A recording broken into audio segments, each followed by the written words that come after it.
Buenos días, amigos de Radio Capital 710 AM. Bienvenidos una vez más a su programa Un Minuto con las Artes, la Academia en tu Radio. Esta mañana estaremos acompañándoles con inmenso placer Quickly Studio en la edición, montaje y administración de redes sociales, Jorge Duque en la producción y coordinación de la estación y frente al micrófono Susana Benco, Humberto Ortiz, Rafael Castillo Zapata y Álvaro Mata, todos bajo la dirección de Don Radamés Pepe Lebrón. Bienvenidos, querida audiencia, y bienvenidos, queridos profesores, Susana, Rafael y un precumpleañero Humberto. Dentro de un par de días se acerca su onomástico. ¿Cómo los trata la vida, chicos? Hola, buenos días. Excelente, muy bien y contenta de nuevo de volverlos a ver. Así que bueno, vamos a tener un programa seguro muy sabroso y musical. Sí, todavía falta para mi cumpleaños, no lo anuncies tanto, Álvaro, me asusta, me asusta un poquito adelantar las felicitaciones, pero bueno, no, chévere, yo estoy bastante bien, bastante contento de estar aquí esta semana, siempre entrevistando a gente que sé que nos va a enseñar mucho, como dice nuestro querido profe Rafael.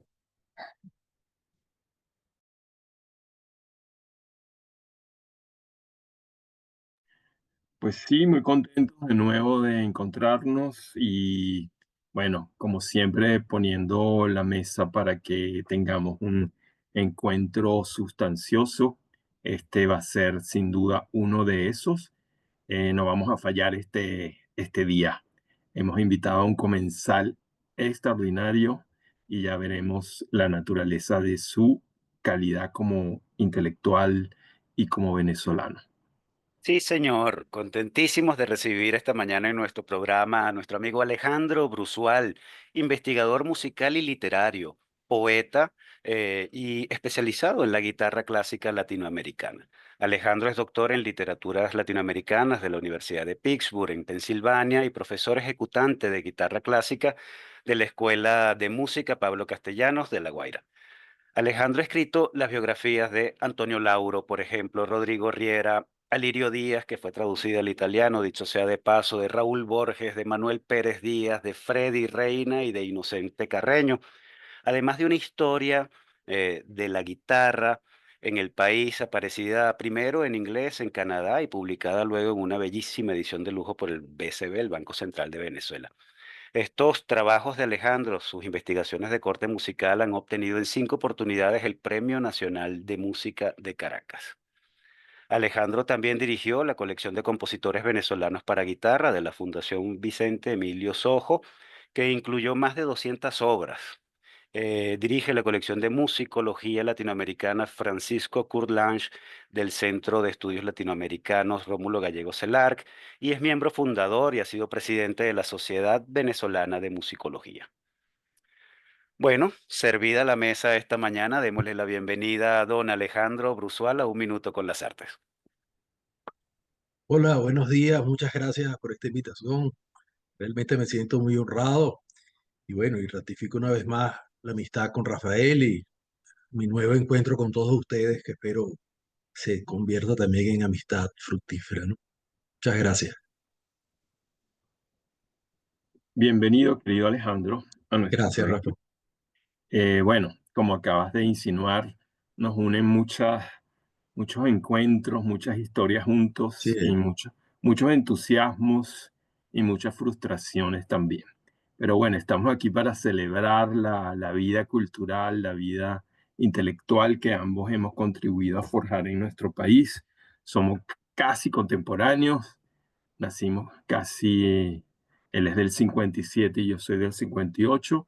Bueno, pertenecemos a una misma generación de venezolanos y bueno, ya a nuestros 60 y tantos años ya viene el periodo de, ¿cómo se llama?, de hacer recuento, cuenta y cuento de nuestra experiencia, que no es poca en el caso de Alejandro, como se acaba de mostrar en ese extensísimo y complejo currículum vitae que acaba de a medias leer Álvaro, ¿verdad? Que es mucho más complejo. Pero sí llama la atención, ¿verdad? Ese encuentro entre un poeta, un crítico literario, un investigador literario y no solamente un musicólogo y un historiador de la música y un biógrafo, sino también un intérprete de la guitarra. Es decir, la primera avanzada en el espacio cultural de Alejandro parece haber sido el de el concertista de guitarra, además concertista que viajó con su guitarra. Y uno de los elementos que me llama la atención de su biografía es precisamente esa calidad de concertista, digamos, o de intérprete de la guitarra, que era una faceta de su vida que yo no apenas conozco realmente. Y bueno, me interesó mucho ese aspecto que descubrí mientras investigaba para esta reunión y me encontré con un viejo librito que tenía aquí en mi biblioteca, Imágenes Terrestres, un, un librito, un libro, digo librito por el formato y por el espesor, ¿verdad? Un libro que creo que fue editado en Mérida el año 92, si no me equivoco. En Mérida, ¿te acuerdas, Alejandro? No, fue en Caracas, fue en Ah, Caracas. Caracas. Bueno, Hubo este es un un libro, librito anterior y trascendente que fue hecho en San Cristóbal, pero ese fue en Caracas. correcto. Bueno, los artistas siempre dicen que los primeros libros son intrascendentes, pero eso es mentira. Y son quizás los más trascendentales porque son los iniciales e iniciáticos.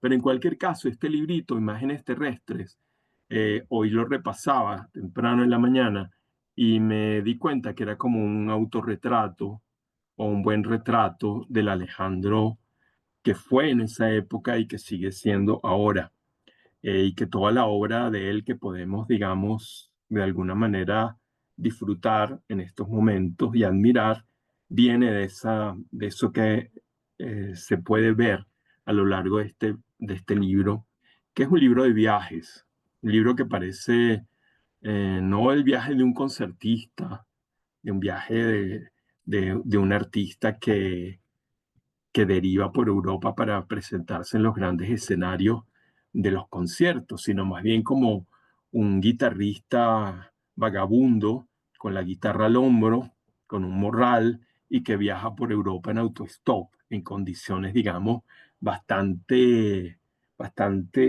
libres y bastante autónomas con respecto a cualquier orden institucional. Y lo que recoge este libro son visiones, son como pequeñas instantáneas, como pequeñas capturas fotográficas, ¿verdad? De momentos de la experiencia de Alejandro por muchas ciudades de Europa. Se ve que ha sido un largo viaje por muchas ciudades de Europa.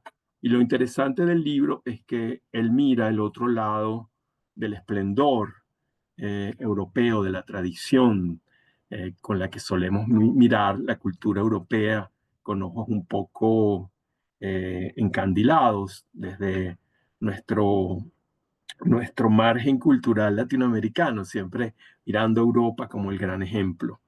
Y bueno, él mira el lado oscuro de esa gran Europa y en vez de hablar de los museos, de las grandes obras que se encuentran en el camino, en esa obra él ve el lado marginal, digamos, de la cultura, aquello que Walter Benjamin describía muy bien diciendo que bajo todo dato de cultura se esconde un dato de barbarie. Y ahí no se escondían, sino que convivían con los escenarios en los grandes paisajes, entonces de urbanos, sobre todo de Europa. Y ahí Alejandro actúa más bien como ese que mira ese otro margen que además no estaba oculto, sino presente. Y lo que hace el ojo del poeta vagabundo, en ese caso, del poeta que viaja, es precisamente mirar esa otra parte evidente que el turista no ve, por ejemplo. Esta es la mirada no de un turista, sino de un hombre preocupado también por la diversidad del mundo y sus complejidades. Y bueno, es un libro muy impactante por la crudeza de las visiones que tiene al comparar lo que pasa en el mundo, digamos, de los poderosos, vamos a decirlo así, sería la palabra, y los marginados, ¿no? Entonces hay un contraste muy fuerte entre la exuberancia o el poder de las grandes ciudades imperiales, coloniales, metropolitanas, y lo que es ese borde de la gente que ha tenido que orillarse a ese orden poderoso o a la riqueza o a la posibilidad de participar en el mundo del bienestar. Y bueno, ahí creo que está pintado muy claramente eh, el hombre que es Alejandro, la conciencia humana de Alejandro, su interés por esa otredad o alteridad del orden cultural, no de la cultura con mayúscula, sino la cultura con minúscula. Y este libro, sintomáticamente, tiene un epígrafe de Albert Camus, nada más y nada menos, que dice lo siguiente: por definición, el escritor hoy no puede ponerse al servicio de los que hacen la historia, está al servicio de los que la padecen. Bueno, creo que esa es una divisa que por algo está ahí al comienzo del libro y que habla mucho de la calidad y la manera de estar en el mundo de Alejandro, y que respalda lo que ha hecho con su obra y lo que ha elegido como objeto de estudio a lo largo de su obra. Yo conocí y compartí con Alejandro mucho tiempo en el Departamento de Investigaciones del Centro de Estudios Rómulo Gallegos, y me consta esa potencia de lucha que está en su corazón y que lo ha puesto a- al servicio de causas muy nobles, y como todo aquel que pone su corazón al servicio de causas muy nobles, se ha llevado sus buenos palos y sus buenas frustraciones, como todos los que nos vamos por ese camino, pero igual muchas satisfacciones. Y lo que estamos aquí es para celebrar todo lo que ha logrado Alejandro y bueno, para entrar por el camino, por los muchos caminos que él ha recorrido. Entonces, quizás en principio, preguntarle cómo es el paso de ese joven guitarrista a el que se va a especializar, por qué se abandona la vida posible del concertista de guitarra clásica por la actividad crítico-literaria, la actividad musicológica, y si la poesía convivía ya con él desde el principio mientras estudiaba guitarra. O sea, cuál es la relación en esa vinculación entre disciplinas que parece ser la característica de su obra y de su trabajo. Bueno, te agradezco, Rafa, la lectura porque realmente es exacta. Compartiría contigo la exactitud de la pretensión del libro, ¿no? Pero con ciertos matices que me permiten contestarte ambas cosas, ¿no? Yo viajé 4 años, tenía 20 años, así que 4 era muchísimo en mi vida, ¿no? Un año primero y después 3 años más tarde, ¿no? El primer año fue en medio de mis estudios de guitarra y bueno, cuando terminé los estudios me fui de nuevo 3 años más. El libro fue como una síntesis de todo esto, pero yo en realidad nunca fui un concertista. Yo di conciertos como parte de la formación. Yo entendí rápidamente que mi disposición, mi talento, mi capacidad, mi voluntad, mi vocación no era la del intérprete. Creo que intuí que podía expresarme mejor a través de la palabra. Eso fue una búsqueda también, eso no fue algo que estuvo claro desde el principio, fue una búsqueda, pero creo que efectivamente entendí que podía hacer algo más generoso, por decirlo de alguna manera, a través de la palabra. Y efectivamente, como dices tú, los dos caminos fueron paralelos. Yo tuve la oportunidad de conocer a Mahfoud Massis, a Dionisio Aymará y al Chino Fong, Ángel Fong, que fue un pintor uruguayo en Venezuela, para mí muy importante. Y los tres sirvieron para mí como de maestro, puedo decir, eran de la edad de mi papá y me entusiasmaron mucho, sobre todo hacia el camino de la literatura y de la creación, que comenzó efectivamente, como tú dices, por la poesía. Viajando, no fue una propuesta ideológica el acercarme vamos a decir, al abajo de Europa, sino que yo tocaba en las calles. A mí la guitarra me sirvió efectivamente para vivir. Yo puedo decir, viví de la guitarra durante esos 4 años. No me fue fácil porque, claro, había una cierta resistencia en mí mismo, ¿no? De salir a tocar en las calles. Recuerdo que cuando mi mamá, yo tenía 21 años, 22 años, se enteró que yo tocaba en las calles, me dijo casi llorando que haber hecho tanto esfuerzo en la familia para que yo terminara de mendigo, bueno, la golpeaba muchísimo y ella nunca no solamente no lo aceptó, nunca lo comprendió. Mi padre sí lo comprendió más tarde, ¿no? Pero era un poco eso, había una cierta resistencia, pero la posibilidad de recorrer, como dijiste tú, no sé, más de 100 ciudades, estar durante 4 años en la calle, me permitió una visión distinta, ¿no? Yo viajaba siempre, por supuesto, con sí una guía cultural en el sentido de que los museos, los espacios culturales me llamaban y como tenía libertad de tiempo y espacio, pues me moví en Europa a todo lo que me interesaba ver y a donde me interesaba estar. Pero la guitarra era lo que me permitía. Y para tocar esta guitarra, que además era una guitarra clásica, efectivamente, música sobre todo venezolana, tenía que estar en ciertos sitios, no podía estar en espacios abiertos, sino en ciertos sitios, sobre todo en túneles y en pasadizos donde la guitarra se oyera, aunque tenía un pequeño amplificador conmigo. Y en esos espacios generalmente estaba la gente de la calle. Ahí estaban las prostitutas, ahí estaban los vendedores de rosas, estaban los mendigos, estaban los vendedores de droga de vez en cuando, estaba la policía. Es decir, fue un contacto natural, el espacio, el escenario que tú dices precisamente, fue el espacio de la calle, el espacio terrestre, pegado a la tierra. Eso me permitió, bueno, no solamente compartir muchas veces con ellos, sino permitió una visión distinta a lo que el resto del viaje me llevaba y me impulsaba, que era, como te digo, muy marcado por la cosa cultural, los museos sobre todo. Visité muchísimos museos y los museos al mismo tiempo marcaban el tiempo de cada una de estas ciudades.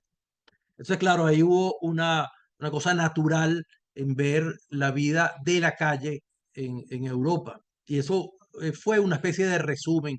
Cada vez que yo llegaba a un sitio nuevo, yo pertenecía en ese momento a una organización pacifista internacional que me recibía. Tenía que llamar, tenía que negociar, pues, pero me recibían. Entonces, claro, cada vez que llegaba a una nueva ciudad, a un nuevo pueblo, me veía forzado a explicarme, ni mi nombre, ni mi país, ni mi pasado, nada explicaba mi presencia. Entonces, claro, yo tenía que hacer un esfuerzo de resumen de lo que era o de lo que estaba haciendo, ¿no? Yo en ese momento era viajero, viajé sin límite de tiempo. Entonces, claro, poco a poco estas experiencias de viaje se fueron resumiendo, como tú bien clasificaste, en una suerte de instantánea que resumían experiencias. Cada una de ellas es una anécdota que yo resumí en el mínimo de palabras posible, como si fuera una pequeña fotografía, puesto que por supuesto no tenía cámara, ya tenía que cuidar de la guitarra, de un morral que llegó a pesar 30 kilos, de un amplificador, o sea, tenía demasiadas cosas como para también tener una cámara. Entonces la fui convirtiendo, sobre todo ya al final de, no sé, del tercer año, en estas imágenes que pudieron haber sido el doble, pero que yo detuve ahí, ¿no? Y que se convirtió en este librito, ¿no? El paso de la música a la literatura vamos a decir, se condensan en la parte musicológica, pero yo quisiera, bueno, recordar, ¿no? Contarles a ustedes que paralelamente con ese libro, Imágenes Terrestres, yo escribí otro libro de poesía que se llamó El Jardín de las Mujeres. Y ese libro para mí fue muy importante porque me puso en contacto Alfredo Ramírez, el pintor venezolano, también de nuestra edad, exactamente de nuestra edad, se lo llevó a Briceño Guerrero. Briceño Guerrero, a partir de ahí tuve una relación con él, por supuesto, de gran admiración y de respeto. Lo vi hasta el final de su vida. Él mandó el libro a Juan Liscano. Liscano me recibió, fue muy generoso conmigo y Liscano se lo mandó a Rafael Arraiz. Entonces ahí salió mi libro El Jardín de las Mujeres en Monte Ávila, que respaldado nada menos que por Aliscano. En realidad no establecí relación con él, pero fue muy generoso conmigo, pero en cambio para mí fue la puerta de entrada para una relación, como te digo, de admiración con Briceño Guerrero. Entonces, claro, esos dos libros hacen como que el preámbulo de los libros de música. Cuando en el año 89-90 comencé a dar clases de historia de la música gracias a mi maestro de guitarra Leopoldo Igarza en la escuela Pablo Castellano, en la José Reina en San Bernardino, tuve la oportunidad de conocer y de tener entre mis alumnos al hijo de Antonio Lauro. al que llamaban el niño, a Leonardo Lauro, que era un gran personaje, murió, era un gran personaje. Entonces, claro, yo había vivido en la calle el interés que despertaba la música venezolana, estamos hablando de los años 80, ¿no? El interés por la música venezolana, pero el total desconocimiento inclusive de Antonio Lauro.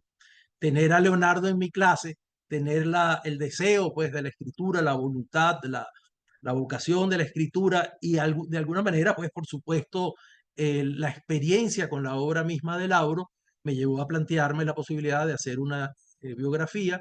Él me presentó a su hermana, la famosa Natalia, todo el mundo la conoce por la obra, no por su personaje, pues es la hija amada de Lauro.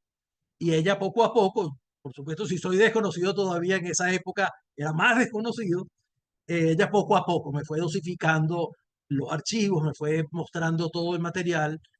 Y bueno, hay que pensar que Lauro murió en el 86 y yo comencé en el 90 a hacer la biografía, es decir, era muy reciente. Poco a poco me dieron acceso a los archivos y bueno, me planteé la idea de hacer una biografía que estuviera como interlocutor a mis propios alumnos. Es decir, yo daba clases en esa escuelita que todavía existe en San Bernardino y los estudiantes eran sobre todo de clases populares con muy poco acceso a bibliografía. Entonces el libro fue un poco ambicioso en el sentido de transmitirle a esos estudiantes como interlocutores primeros, ¿verdad? Lo que ellos necesitaban para comprender un personaje fabuloso, mi personaje preferido en realidad, y yo creo que el centro de la guitarra en Venezuela y uno de los personajes fundamentales de la guitarra latinoamericana. Y no solamente, quiero decirle a Álvaro, ¿no? Que no solamente he trabajado la guitarra académica, mi último libro es sobre la guitarra popular, un libro que aquí lo tengo, este salió por Bigot el año pasado, la Fundación Bigot, es un libro que estuve recogiendo materiales junto con un compañero guitarrista popular que se llama Carlos García durante 20 años y finalmente lo escribí durante la pandemia y salió el año pasado. La idea era eh, pensar, escribir, trabajar la guitarra en Venezuela, todos los temas. Y Lauro es también un personaje central en la guitarra popular venezolana, cosa que fue realmente muy emocionante el ver cómo los guitarristas populares reconocen a Lauro y a Rodrigo Riera como personajes propios. Entonces, bueno, quiero decirte que de alguna manera, si me aparté de la interpretación, a la cual creo que no tenía el talento suficiente o la disposición suficiente como para decir algo nuevo, esa pasión por la música me permitió muchas cosas para la literatura. Y una de ellas, el saber esperar. Tú me conoces y sabes que no soy paciente, pero la música me enseñó a estudiar, me enseñó me dio la paciencia de construir. Tocar una pieza implica a veces meses o muchas veces muchos meses de estudio. Eso fue un gran aprendizaje en mi vida que me ha sido útil para inclusive las cosas que he hecho, y tú lo sabes, de muy largos años, de muy largo aliento, porque bueno, la música me enseñó a estudiar y a ir poco a poco para lograr las cosas, ¿no? No sé si Claro. es Sí, suficiente. la música como escuela de paciencia.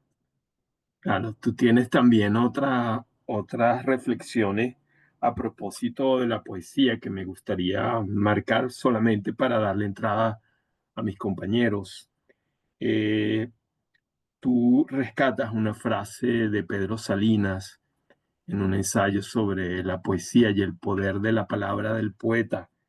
Y bueno, recuerdas una frase de Salinas que dice, el poder que tampoco sirve. Y creo que el rescate de esa frase es también sintomático de tu personalidad, tu carácter. Es decir, eres un sujeto quijotesco, uno de mis amigos más quijotesco, y parte de mi admiración y mi respeto por ti viene de esa vena quijotesca tuya, que bueno, luchar contra todos los monstruos frontalmente, no importando las consecuencias. Y bueno, eso forma parte de una vida que, si no es heroica, es caballeresca. Y eso no es, digamos, común y habitual en nuestra época. Y entonces, bueno, la poesía también para ti ha sido como un vehículo de, de ejercer ese poder que tampoco sirve, pero que sirve al mismo tiempo. Decía, porque sirve, como decía Salinas, de manera muy sutil y por alguna razón los poetas siempre han sido sospechosos, personajes sospechosos. Y bueno, tú eres un gran sospechoso en todos los ámbitos de la cultura venezolana, porque sospechan de ti tirios y troyanos, precisamente por ser un hombre tan íntegro y quijotesco como lo eres en un mundo donde hay tantas trapacerías y picarescas. En fin, no puedo seguir haciendo elogio porque van a decir, este programa fue comprado por Alejandro Brusual para hacer propaganda. Y además porque, bueno, ya hay que hacer un intervalo necesario en la radio y al volver, bueno, mis amigos y compañeros te seguirán acosando a preguntas, probablemente también a elogios, porque no hemos encontrado nada deleznable en tu trabajo, así que serán elogios. Bueno, no, nos encontramos en un minuto, en un segundo. Vamos a seguir desarrollando paciencia al escuchar música. Pausa musical, escuchemos la pieza La Catedral de Agustín Barrios Mangoré, interpretado por David Russell, los compromisos comerciales de la emisora. Y ya continuamos nuestra conversación con Alejandro Brusual. Regresamos.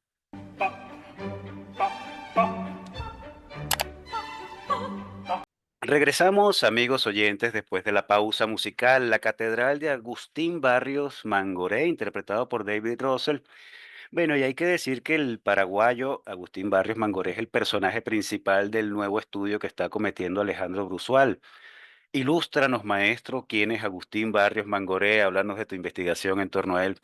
Después de haber hecho estos 10 libros sobre la guitarra en Venezuela, hay uno inédito todavía, que es la biografía de Ricardo Isnaula, cubano, venezolano, importantísimo para la historia de la guitarra. Bueno, y habiendo terminado algo que no hemos tocado todavía, que es mi trabajo sobre Enrique Bernardo Núñez, al cual le dediqué casi 15 años, entonces, bueno, me encontré un poco como con la posibilidad de asumir un reto que hace muchos años estoy recogiendo información, que es un libro sobre la guitarra latinoamericana. Le tenía mucho miedo, primero porque es muy pretencioso, ¿no? Hablar algo del continente completo se requiere mucha irresponsabilidad, que es demasiado grande. Después el instrumento es muy grande, porque el instrumento deriva en las guitarras latinoamericanas, como nuestro inmenso cuatro, está el charango, la jarana, el triple, el tres, el cuatro, es decir, hay muchas variantes de las guitarras latinoamericanas y después están los temas, ¿no? Me voy hacia la guitarra popular, la guitarra académica, cuál guitarra de todas las inmensas variantes que con la misma guitarra se hacen. Entonces, bueno, tengo que inventarme, tengo que imaginarme una Latinoamérica e imaginarme un instrumento que va a estar fundado sobre todo en los grandes personajes. Tengo año y medio trabajando en la colonia, la etapa pues hispánica, latinoamericana, y he encontrado que el cruzar información permite pensar cosas que no se han pensado. La guitarra en Latinoamérica tiene grandes investigadores muy cultos, muy acuciosos, pero no hay ni siquiera un estudio global, completo, conjunto de la guitarra en el continente. Entonces, la idea es ponerlos en diálogo, respetar, por supuesto, lo que cada quien ha hecho, rendirle, yo siempre he sido muy riguroso con la cosa de la cita, rendirle homenaje pues a los estudios que se han hecho, pero intentar que unos estudios interpelen, de unos países interpelen a otros y produzcan de alguna manera una reflexión conjunta. En este libro, que me llevará por supuesto algunos años, y ahorita vengo precisamente de Brasil y de Argentina y Uruguay, donde hice entrevistas, me va a llevar algunos años. El personaje central es Agustín Barrios Mangoré. Mangoré nació en 1885 en Paraguay, salió relativamente temprano, en los años 20, a recorrer Latinoamérica, hizo una gran gira, esa sí fue académica, Rafa, esa fue una gira de conciertos, en algunos fue muy fallido, él tuvo grandes altibajos, pero no por él, sino por la recepción que él tenía, que él despertaba, porque él venía del mundo popular y se presentaba como un indio, como el indio Mangoré, como el cacique Nitsuga Mangoré. Entonces, claro, eso despertó muchísima resistencia del mundo académico. Él se presentó, y uno de los ejemplos fundamentales fue Venezuela, se presentó en el Teatro Municipal en un momento de esplendor de su vida, y los primeros conciertos fueron absolutamente un fracaso. A partir del tercer concierto se llenó y en vez de 3 conciertos, que era lo que estaba contemplado, pues contratado, dio 30. 30, claro, no ya en el municipal 10, con repertorio distinto, y después en los cines, y volvió después al municipal, y fue un éxito en toda Venezuela. Mangoré hizo esto también en Brasil, en Centroamérica, en el Caribe, recorrió, no sé, quizás a 15, 20 países, despertando la guitarra, el estudio de la guitarra. Tan es así que Venezuela se puede jactar de ser una escuela que proviene de Agustín Barrios Mangoré. Yo creo que Alirio Díaz no puede ser entendido, aunque él no lo conoció, sin la influencia de Mangoré en Venezuela, a través del maestro Raúl Borges. De hecho, la cátedra nace, una de las primeras cátedras del mundo, nace en Caracas, gracias al éxito de Mangoré en ese mismo año de 1932, que es muy temprano.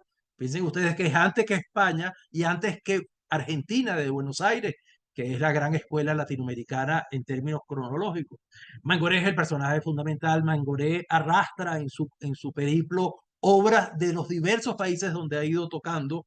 Mangoré toca entre lo popular, pero es uno de los primeros en grabar, quizás el primero en grabar discos de música académica en guitarra y en grabar una suite completa de Bach. Y se daba el lujo, precisamente esto sería otro tema y otra entrevista, pero se daba el lujo de tocar vestido de indio. Hay un famoso y es el retrato más importante de su vida, de su iconografía, hecho por Tito Sala, fantástico, un esbozo además, porque no es el Tito Sala histórico, no es un esbozo maravilloso, incompleto de él, que aparece con un penacho de pluma.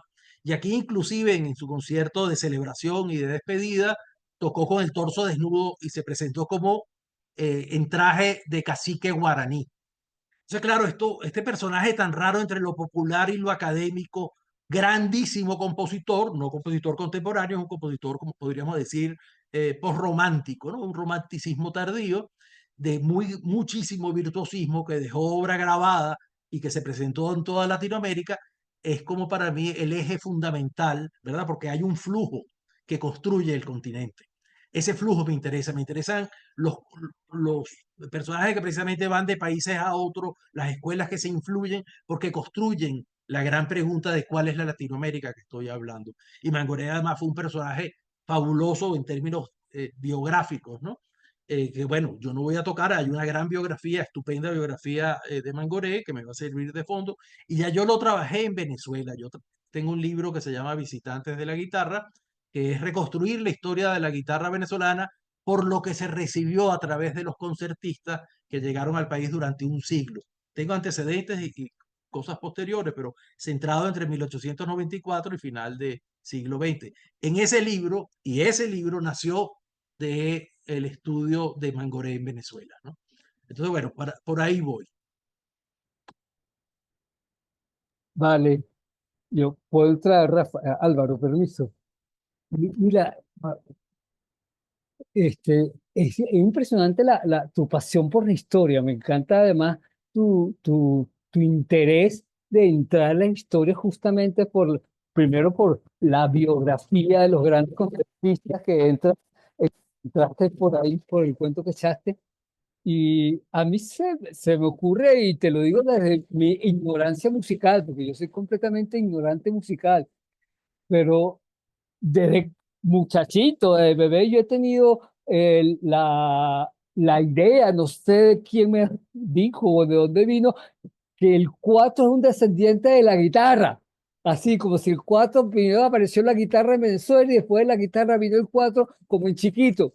Y no sé, creo que no es tan así, ¿verdad? Ese instrumento tan valioso para la música popular venezolana. Y me gustaría que entraras un poco ahí en ese tema, con la música popular venezolana que se fue formando que se formó con el cuatro, pero después el 4 también logra alcanzar niveles de académicos y ya hoy en día son unos virtuosos, lo que uno ve como guitarristas de 4 por llamarlo de alguna manera, que también puede ser una música muy bien estudiada y muy bien trabajada a nivel técnicamente, la música que se realiza con este instrumento de cuerda pulsada que se llama el 4 y que tanto queremos en Venezuela. No sé, eso me gustaría como saber tu lectura del 4 y la historia del 4. Bueno, mira, mi acercamiento al cuatro viene a través de Freddy Reina. Freddy Reina es el cuatrista central de la historia venezolana. Es el que realmente transforma el cuatro con antecedentes, grandes antecedentes, ¿no? Leoncio Narvarte en los años 30, el maestro Jacinto Pérez, que eh, Freddy lo quiso mucho, lo respetó y le rindió homenaje. Pero el que logra hacer una obra realmente trascendente hasta hoy, con el cuatro solo, solo con un cuatro solo, es Freddy Reina. Porque lo que ha pasado con este virtuosismo desatado y maravilloso que hoy estamos viviendo es que generalmente son cuatristas en grupos que hacen del instrumento solos. En cambio, Freddy era un solista, es decir, su carrera fue construida tocando él solo en escena con el cuatro. La gran vamos a decir, fórmula de Freddy fue que él había sido guitarrista, precisamente de esa escuela que nace de Mangoré, la escuela de Santa Capilla. Él entra a estudiar en el año 34, a estudiar guitarra. Pero él, por circunstancias de la vida, porque en eso es una, ahorita le vamos a rendir homenaje en Maracaibo, precisamente hoy es el día del 4. Ayer era el cumpleaños de Freddy, precisamente. Él pierde su guitarra y compra un cuatro, y ese cuatro lo afina como una guitarra. Y sin saberlo, esta es la intuición, y la vida de Freddy Reina está llena de intuiciones muy, pero muy profundas y sabias y acertadas. Ese instrumento lo convirtió de nuevo con el cambio de afinación, llevando a la primera cuerda, o sea, arriba, una octava arriba, ¿verdad?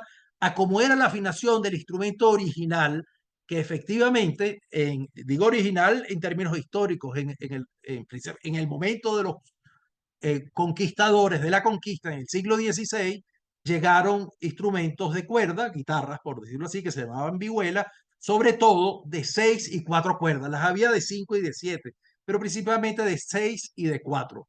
La historia, que cuenta muchas mentiras, dice que la de 6 desapareció, cosa que no fue cierto en Latinoamérica, y la de 4 fue adquiriendo cuerdas hasta volver a tener 6.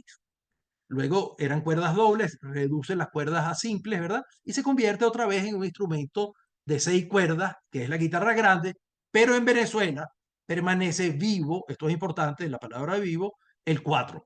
¿Y por qué digo vivo? Porque Freddy Reina en una de sus intuiciones hizo tocar a este instrumento el repertorio del Renacimiento. Entonces un repertorio que se había desaparecido, un instrumento que había desaparecido porque el de 4 cuerdas, 4 órdenes como realmente se llamaba, había desaparecido, lo estaban reconstruyendo en Europa y llega Freddy Reina con un cuatro vivo, con las técnicas vivas del cuatro, ¿verdad? A tocar música antigua en el instrumento que era directamente descendiente de esas vihuelas de los conquistadores. Una cosa realmente fascinante, una cosa fascinante. Y de ahí se despierta no solamente la obra de él, que es una obra fantástica, concentrada, a pesar de que él era un tipo disperso, él en cada una de sus dispersiones concentraba profundamente y controlaba. Él es el artista venezolano, el músico venezolano que más control ha tenido sobre sus discos. Él los grababa, él los editaba, él los diseñaba, él hacía los arreglos. Lo único que le faltaba era comprarse él mismo los discos. Hacía absolutamente todo, todo, el control absoluto. Y ese control casi apasionado, porque era un ser muy apasionado, lo llevó a que solo hiciera 8 discos, además con carácter monográfico. Realmente era un tipo genial, así lo decía Lirio Díaz, yo lo suscribo, ¿no? Un tipo genial. Entonces, claro, hay que retomar la figura de Freddy Reina como el productor de esa nueva idea histórica, además que recoge la historia del instrumento. No es solamente un instrumento para tocar, es un instrumento de cultura que además resume la cultura venezolana de manera fantástica. Es el instrumento central de Venezuela, sin duda. Las maracas están presentes en más manifestaciones, pero el cuatro es el instrumento, es la guitarra de Venezuela, como lo llamaba Freddy Reina. Y yo lo trato a través de Freddy, porque yo respeto que la historia del cuatro la debe hacer un cuatrista, ¿no? Sí, sí, vale, me encanta. Entonces, a ver si agarré bien la idea. De alguna manera, uno podría tocar con un cuatro composiciones de vihuela renacentistas, para vihuela de 4 Exacto, órdenes, claro. exacto, sí. Wow, Lo eso me hace hoy en encanta. Esta día, imagen sí, sí, sí. Me encanta. No solamente, y tenías tu razón, y Freddy decía que el 4 era el padre de la guitarra y no la guitarra la del 4, lo que tú decías inicialmente. Y Freddy no solamente que lo hacía, después lo apartó por razones que no voy a comentar aquí, pero hay un gran personaje venezolano nuestro, vive en Valencia, se llama Leonardo Lozano, que grabó el primer disco de música antigua, ¿verdad? En 4 y lo hace de manera realmente magistral y lo mantiene en su repertorio constante. Es un personaje heredero directo de Freddy Reina, a quien conoció, pero con quien no estudió por razones de edad, ¿no? Ale, muchísimas gracias por este Gracias a ti. aprendizaje, mi querido Gracias a Alejandro. ti. Me encanta. Yo creo que sí, que todos estamos aprendiendo aquí, porque yo me iba a ir hacia una parte, pero voy a retomar algo que en mis apuntes me viene bien, pues con esto que estás mencionando, porque en algún momento, no sé si lo leí o lo dijiste en alguna entrevista, señalaste que ves la música desde la guitarra y lo popular desde la guitarra. Entonces, con esta respuesta, me parece que, oye, se puede ir de lo popular a lo clásico o a la academia, no sé, pues por la respuesta que acabas de dar. Y me pregunto también, en Venezuela, si se dio ese paso hacia un estilo compositivo relacionado con las vanguardias, así como en Europa hubo el impresionismo, hubo, bueno, estilos cónsonos con ese periodo de fin del siglo XIX, siglo XX. ¿Ocurrió algo así también aquí? ¿Se puede hablar de guitarra o un estilo vanguardista en la guitarra? No, es una inquietud que tengo No, mira, pensando pues en eso. interesantísimo. Sí, Susana, eso nos llevaría a una larga explicación, pero fíjate, claro que sí se da. La presencia de Lauro en la escuela venezolana, estoy hablando de guitarra, también podríamos hablar Ok, de cómo sucedió la vanguardia, cómo se llegó a la vanguardia en Venezuela en la música en general, pero eso no es el tema ahorita. En la guitarra, la presencia de Lauro muy temprana, primero como músico popular, se hizo conocido en toda Venezuela, fíjate tú, fue primero conocido como guitarrista popular, pero su rápido éxito en la guitarra, sobre todo él comenzó tocando él mismo su propia obra, pero cuando se encuentra con Alirio Díaz, sobre todo a partir de la llegada de Alirio Díaz a Caracas, sobre todo no, a partir de la llegada de Alirio Díaz en el año 45, inmediatamente se crea como una sinergia entre los dos y Alirio Díaz va a ser la voz de Lauro, va a ser el sonido Lauro. Es un sonido que se mantiene hoy en día cuando la gente toca Lauro, lo toca a través de Alirio Díaz, es una cosa interesantísima. Inclusive los grandes intérpretes internacionales, John Williams, uno oye a John Williams tocando Lauro oye a Alirio Díaz detrás, no a Segovia, que lo tocó, por cierto, de una manera distinta, y no tampoco al propio Lauro tocando su cosa. Entonces, su obra. Lauro marcó la escuela venezolana y la escuela venezolana está marcada, como está marcada Venezuela, por los grandes logros del nacionalismo musical venezolano, obra fundamental de la presencia de Vicente Emilio Soto, que fue su maestro de composición y que es el músico más importante en la historia venezolana, el que construyó la música venezolana, el que transformó la escuela, el que comenzó a dar premios, el que comenzó las ediciones musicales, el que creó un repertorio, modificó la escuela y convirtió la escuela en el centro, esa escuela que estuvo hasta hace nada en ruinas, pero menos mal ha resurgido como un fénix. Esperemos que resurja ahora como proyecto, porque como proyecto sigue arruinado. Bueno, esa escuela era el centro de la música en Venezuela durante por lo menos 30 años.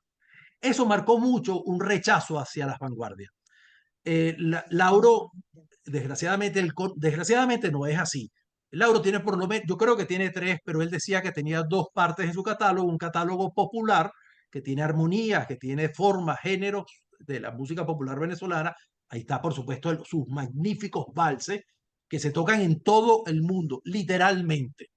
Lauro está tocado en todo el mundo. Donde hay una guitarra, hay alguien que toca Lauro, sobre todo los valses. Pero había otro que él decía que era más Lauro, que era una parte del catálogo que tenía influencias vanguardistas. Y esas influencias, bueno, no eran de la vanguardia más, digamos, osada, era una suerte de post-impresionismo, era muy modal, muy Shostakovich, que él adoraba, muy modal, muy cromático, es decir, la guitarra, la forma como está estructurado el diapasón, ¿verdad? Que son trastes, permite desplazamientos de medios tonos.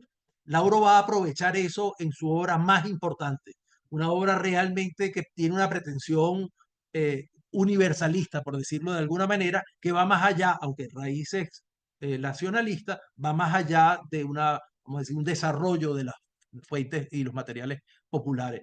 Ese otro Lauro ha sido muy poco tocado. Y dentro de ese otro Lauro, volviendo a los temas de Humberto y de Álvaro, en ese otro Lauro, Lauro se interesa también por la música antigua y hace obras que tienen que ver desde muy temprano, fugas, que tienen que ver con Bach, a quien por supuesto admiraba muchísimo, que tiene que ver con música de los vihuelistas y de los laudistas, y hace un catálogo pequeño, interesantísimo, porque hay una apropiación desde Latinoamérica de algo que también nos pertenece. No lo agarra como algo externo, lo agarra como parte de un desarrollo de una música que había formado parte pues de la España. La vihuela existió solo un siglo, ese periodo de la vihuela, que es precisamente el siglo XVI, el siglo específico de los conquistadores. Entonces, bueno, Lauro marcó, sobre todo el Lauro popular, marcó la experiencia de la composición de los otros creadores de su momento y posteriores. En Venezuela todo el mundo tiene un vals. Ninguno tiene un valse como Lauro, por supuesto, eso hay que reconocerlo. La obra de Lauro sigue siendo la obra central del catálogo venezolano, ¿verdad? Y en ese catálogo popular está un poco lo que tú decías, un encuentro entre lo popular y lo académico, porque de alguna manera, cuando hablábamos de Mangoré, Lauro también va a ser otro de los pilares de mi libro, porque precisamente yo tengo que romper con la discusión ya hoy casi inútil entre lo popular y lo académico, aunque los circuitos son distintos y aunque ciertas pretensiones estilizantes son distintas, en mi libro yo no voy a hacer, ni voy a partir de un concepto previo, yo voy a poner a Baden-Powell, ¿verdad? Al lado de Antonio Lauro o de Villalobos y Ponce, ¿verdad? A Brauer al lado de Juan Falú. Es decir, yo voy a proponer una guitarra que reúne sobre todo estas dos grandes, digamos, espectros de creación de guitarrístico, sin delimitar cuáles son, ¿verdad?, lo popular y cuál es lo académico. Porque en el nacionalismo, precisamente, eso generó bueno, una pretensión de universalidad de los materiales propios latinoamericanos. Mangoré y Lauro para mí son grandes ejemplos de cómo eso se convierte en algo trascendente, ¿no? Entonces, bueno, ha habido vanguardias, digamos, osadas en la guitarra, pero no han sido ni mayoritarias ni realmente muy importantes. Yo citaría dos grandes compositores, Diógenes Rivas, que yo creo que compuso la obra y yo la publiqué en las Ojos, la obra más compleja que se ha escrito en Venezuela, se llama Mandala 2 para guitarra, y Alfredo del Mónaco, que es la figura quizás principal de la vanguardia venezolana, un grandísimo personaje que compuso dos o tres obras para guitarras también de carácter muy vanguardista.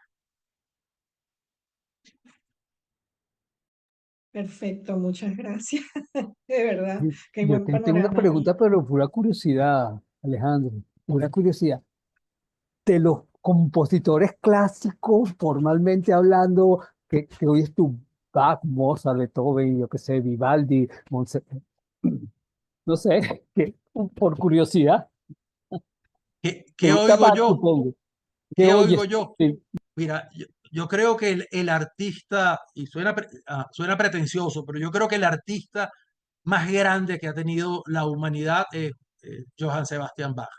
Yo creo que la obra de Bach es un constante diálogo con Dios. Yo soy ateo militante, pero si Dios existe, existe a través de Bach. Bach cuando Rafa me decía que yo había abandonado la interpretación, yo podría decir que sí, la abandoné, pero uno de los grandes placeres de mi vida completa, fue tocar Bach. Seguramente un desastre, pero toqué La Chacona, que es una obra inmensa, maravillosa, una obra realmente extraordinaria, inigualable. El poder transformar un papel en música con la guía, por supuesto, de mi maestro. Es uno de los grandes placeres, uno de los grandes privilegios que yo he tenido en mi vida, ¿no? Eh, Tocar una suite de Bach, ¿no? Hay un preludio que yo pudiera anotar y sería demasiado pretencioso también, pero que yo me siento absolutamente identificado, biográficamente identificado, el preludio de la suite número 2, por ejemplo. Entonces, claro, para mí la música significa muchas cosas y muchas pasiones y muchos amores, ¿no?